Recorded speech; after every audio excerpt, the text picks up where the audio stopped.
வணக்கம். மந்த்ரா டிவி அன்பர்களுக்கு என் அன்பான வணக்கம்.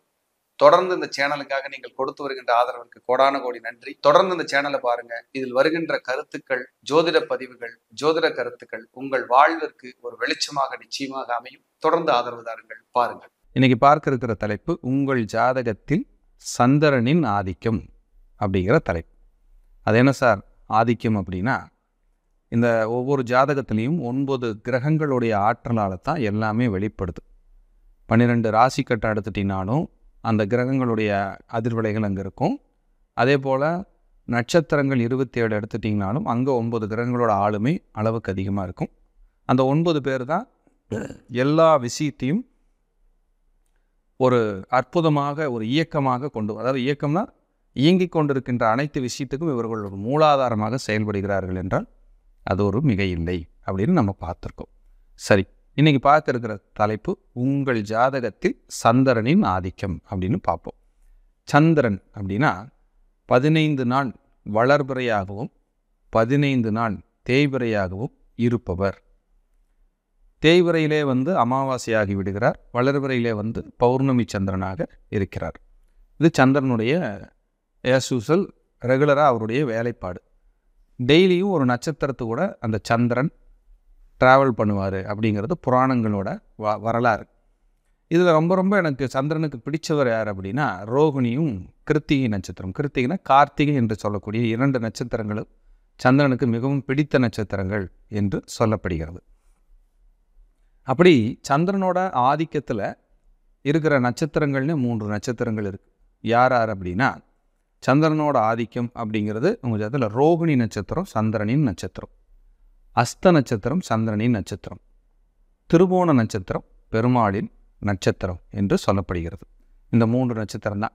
இந்த ரோகிணின்றது ரிஷபத்தில் இருக்கும், அஸ்தன்றது கன்னி ராசியில் இருக்கும், திருவோணன்றது மகர ராசியில் இருக்கும். இவர்கள் 3 நட்சத்திரம், இந்த 3 நட்சத்திரமுமே சந்திரனின் ஆளுமையில் சந்திரனின் கட்டுப்பாட்டில் உள்ளவர்கள். அதே போல் கடக ராசியில் யாராவது பிறந்திருந்தா அவர்களும் முழுக்க சந்திரனின் கட்டுப்பாடு தான். ஏன்னா சந்திரன் கடகம் ஆட்சி வீடு இல்லையா சந்திரனுக்கு. அடுத்ததாக சந்திரன் உச்சம் பெறுகின்ற ராசி யாருன்னா ரிஷபம். அவர்களும் சந்திரனின் ஆளுமைக்கும் கட்டுப்பட்டவர்களாகவே பாதியாவது இருக்காங்க, இல்லாமல் இல்லை. அதே போல் எண்கள் அப்படின்னு பார்த்தீங்கன்னா 2ஆம் எண்ணில் பிறந்தவர்கள், 11ஆம் எண்ணில் பிறந்தவர்கள், 29வது எண்ணில் பிறந்தவர்கள். அந்த ஏன்னா 29னா 9 2 11 கூட்டினா 2 வந்துடும். 11னா 1 1 2. அப்புறம் 2ஆம் எண் அப்படிங்கிறது சந்திரனுடைய ஆதிக்கம். 20வது எண் அதுவும் சந்திரனுடைய ஆதிக்கம். இப்படி இந்த சந்திரனுடைய ஆதிக்கத்தில் இருப்பவர்கள் இந்த முழுமே உங்களை எல்லாமே இந்த சந்திரன் தான் கைடு பண்ணிகிட்டு இருப்பார். சந்திரனோட ஆதிக்கம் தான் உங்கள்கிட்ட நிறைஞ்சிருக்கும் அப்படின்னு சொல்ல முடியும்.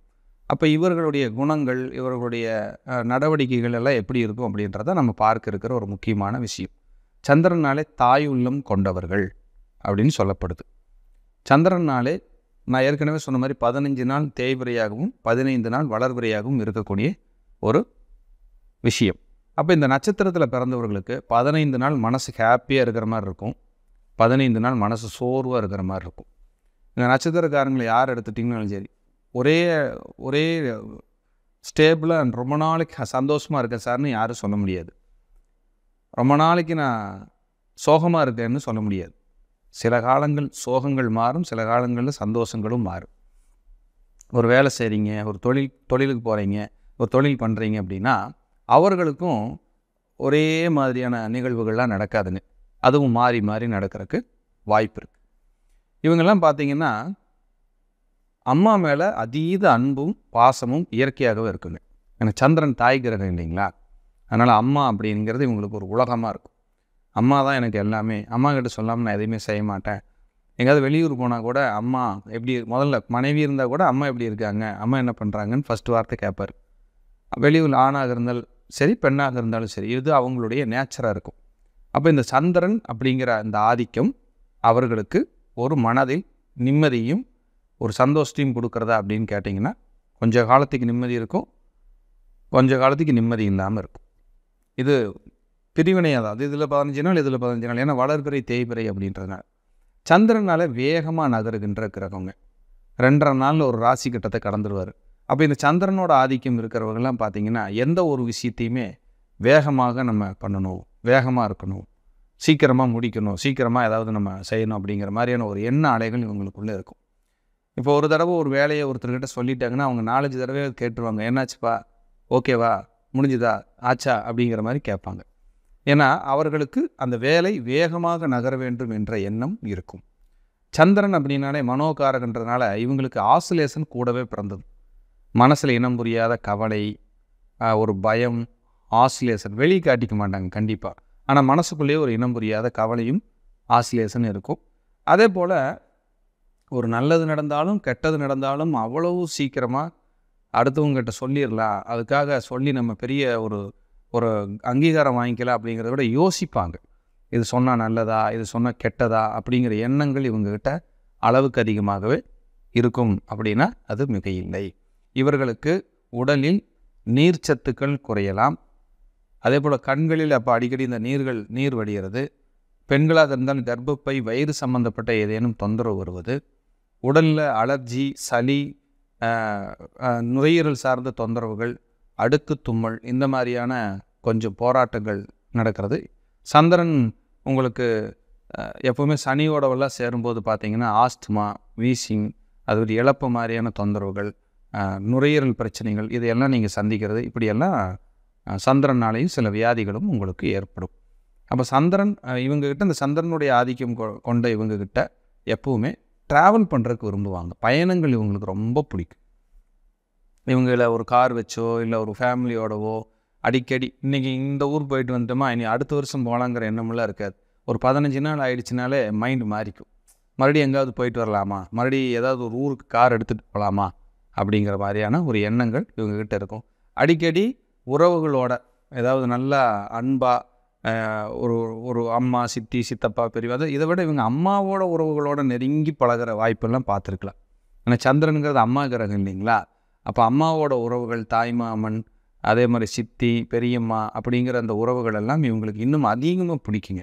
அப்போ இவங்க எல்லாமே சந்திரனோட ஆளுமைக்கும் சந்திரனோட ஆதிக்கத்துக்கும் கட்டுப்பட்டவர்கள் என்றால் மிக இல்லை. அவங்க இரவு நேரத்தில் பார்த்திங்கன்னா சந்திரன் எப்பவுமே ஒளிரும். அப்போ இவங்களுக்கும் இந்த இரவு நேரத்தில் பயணம் பண்ணுறது, இரவில் தூங்காமல் பாடல்கள் கேட்கறது, இரவு நேரத்தில் அந்த வேலைகள் செய்கிறது, இரவு நேரங்களில் பார்த்திங்கன்னா ரொம்ப நேரம் ஏதாவது செல்ஃபோன் வண்டிகிட்டே இருக்கிறதில்ல, தொலைக்காட்சிகள் பார்த்துட்டு லேட் நைட்டாக தூங்குறது, இதெல்லாம் இவங்களுக்கு நடக்கும். அதேமாதிரி சந்திரன்னா குளுமை, சந்திரன்னா அழகு. அப்போ அழகை ரசிக்கிறது, இயற்கையை ரசிக்கிறது, குளுமையான தேசங்களுக்கு சென்று வருவது அப்படிங்கிறதெல்லாம் நீங்கள் பார்க்கலாம். இந்த குளுமைன்னு சொன்னதுமே இவங்களுக்கும் அந்த குளிர்ச்சியால் ஏதேனும் அலர்ஜி தொந்தரவுகள், சளி தொந்தரவுகள், இது மாதிரியெல்லாம் இவங்க பாதிக்கப்படுறதுக்கு வாய்ப்பு இருக்குது. இந்த சந்திரன் அப்படின்றதுனால சடனாக ஏதாவது ஒரு தொந்தரவு வந்துடும். இவங்களுக்கு இயற்கையாகவே அம்மன் வழிபாடு ரொம்ப ரொம்ப ரொம்ப பிடிக்கும். அம்மன் வழிபாடு அவங்க வீட்டில் பார்த்திங்கன்னா மேக்சிமம் அம்மன் கோயில்களுக்கு போகலாம், அம்மன் வழிபாடு பண்ணலாம், அம்மனுக்கு ஏதாவது நேர்த்திக்கடன் செய்யலாம், ஏதாவது பெரிய பெரிய புகழ்பெற்ற அம்மன் ஆலயங்களுக்கு சென்று வரலாம். பண்ணாரி, அதே போல் சமயபுரம் மாரியம்மன், இப்படி அதாவது ரொம்ப ஒரு உக்கிரமான தெய்வங்கள், இந்த மாதிரி தெய்வங்களையெல்லாம் ரொம்ப விரும்பி கும்பிடக்கூடிய ஆற்றல், சக்தி இவங்களுக்கு ரொம்ப பிடிச்சிக்கிட்டே இருக்கும். அதெல்லாம் நம்ம போனோம்னா நமக்கு மன நிறைவாக இருக்குன்னு சொல்லி இவங்களுக்குள்ளேயே மனசுக்குள்ளே ஒரு ஆறுதல் இருந்துக்கிட்டே இருக்கும். இதெல்லாம் சந்திரனுடைய ஆதிக்கம். பேசிக்காக அவங்களுக்கு ஆசிலேஷன் மைண்டு இருந்துக்கிட்டே இருக்குங்க. ஆசிலேஷன் இல்லாமல் இருக்காது. வெளியில் பார்த்தா மனக்குழப்பம் இல்லாத மாதிரி தெரியுங்க. ஆனால் சந்திரன் மனோகாரகன் அப்படின்றதுனால பழசெல்லாம் திங்க் பண்ணுவாங்க. யாராவது வீட்டில் யாராவது இல்லை, அவங்க மோட்சம் அடைஞ்சிருந்தாங்கன்னா அவங்கெல்லாம் இவங்களுக்கு ஞாபகமாக வருவாங்க அடிக்கடி. அவங்களாம் இருந்திருந்தால் எவ்வளோ நல்லா இருந்திருக்கும், நம்ம அவங்கள ரொம்ப மிஸ் பண்ணுறோமே அப்படிங்கிற எண்ணங்களும் இவர்களுக்குள்ள வேரூன்றி எப்பொழுதுமே இருக்கும். மனசில் இனம் புரியாத குழப்பத்தோடு இவங்க ட்ராவல் பண்ணுவாங்க. அப்படின்னா இவங்கெல்லாம் சந்திரனுடைய ஆதிக்கத்தில் வந்துடுறாங்க அப்படிங்கிறது மிக. உங்கள் ஜாதக ரீதியாக சந்திரன் வலுவான இடத்துலேருந்து ஏதாவது குரு பார்வை அந்த மாதிரி ஏதாவது இருந்தால் ரொம்ப நல்லது. அதே மாதிரி சந்திரன் ஆதிக்கத்தில் இருக்கிறவங்க நிறைய ஆன்மீக பயணங்களை விரும்புவாங்க. வீட்டில் பூஜை புனஸ்காரங்கள் பெரிய அளவில் பண்ணுவாங்க.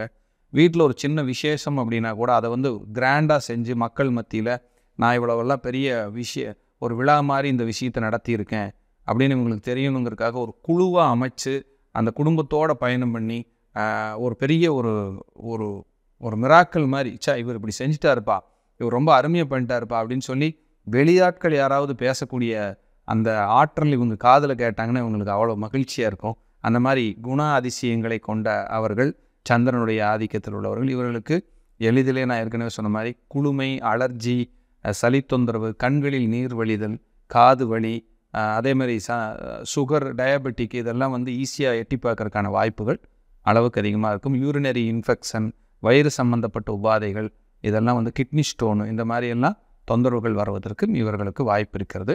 இவர்கள் சந்திரனின் ஆதிக்கம் என்பதால் இவர்கள் உங்கள் ஜாதகத்தில் நல்ல நிலைமையில் உங்கள் லக்னப்படி சந்திரனுடைய வீடு வலுவாக இருந்தால் நீங்கள் திருப்பதி சென்று வர முடியும். அதே போல் துர்க்கை வழிபாடு, அதுவும் பட்டீஸ்வரத்தில் இருக்கிற துர்க்கை வழிபாடு இவங்களுக்கு சூப்பராக சப்போர்ட் பண்ணும். இவங்க சந்திரன் ஆதிக்கம் கொண்டவங்க வந்து துர்க்கை வழிபாடு செய்ய செய்ய அடுத்த லெவலுக்கு போய்கிட்டே இருப்பாங்க. அதே போல் பார்த்திங்கன்னா உங்கள் உள்ளூர்லேயே இருக்கிற துர்க்கை வழிபாடுக்கும் நீங்கள் திங்கட்கிழமை அன்னைக்கு 7:30-9 ராகு காலத்தில் வழிபாடு செய்யும்போது உங்களுக்கு மனநிறைவாக மன நிம்மதி 100% கிடைக்கும். இதெல்லாம் நீங்கள் செய்து உங்கள் வாழ்க்கையில் ஒரு உயர்ந்த நிலைக்கு நீங்கள் அடைய முடியும். உங்களுக்கு பார்த்திங்கன்னா இந்த ஐஸ்கிரீமு, மோர், தயிர் சாதம் இது மேலெல்லாம் அலாதி பிரியமாக கட்டாயம் இருக்கும். ஏன்னா ஒரு குளிர்ச்சியை பார்த்துட்டாங்கன்னா இவங்க ஒரு விருந்து விசேஷத்துக்கு கல்யாணத்துக்கே போனால் கூட வெளியில் வந்து ஒரு ஐஸ்கிரீம் கொடுத்துட்டு இருந்தாங்கன்னா அதை போய் விரும்பி சாப்பிடக்கூடிய ஆற்றல் இவர்களுக்கு இயற்கையாகவே வந்துவிடும். இவங்களால் சந்திரனுடைய ஆதிக்கத்தில் வருபவர்கள். நான் மேற் சொன்ன தெய்வங்களை இவர்கள் வழிபாடுகளாக எடுத்து நல்ல வெற்றியடைந்து வாழ்க்கையில் முன்னேற்றத்தை அடைய என் மானசீகமான வாழ்த்துக்கள். மீண்டும் ஒரு நல்ல பதிவிலை சந்திக்கிறேன். அதுவரை உங்களிடமிருந்து தற்காலிகமாக விடைபெறுவது அவினாசி ஜோதிலிங்கம். நன்றி, வணக்கம், வாழ்க வளமுடன். தொடர்ந்து இந்த சேனலுக்காக நீங்கள் கொடுத்து வருகின்ற ஆதரவுக்கு கோடான கோடி நன்றி. தொடர்ந்து இந்த சேனலை பாருங்க. இதில் வருகின்ற கருத்துக்கள், ஜோதிட பதிவுகள், ஜோதிட கருத்துக்கள் உங்கள் வாழ்விற்கு ஒரு வெளிச்சமாக நிச்சயமாக அமையும். தொடர்ந்து ஆதரவு தாருங்கள், பாருங்கள்.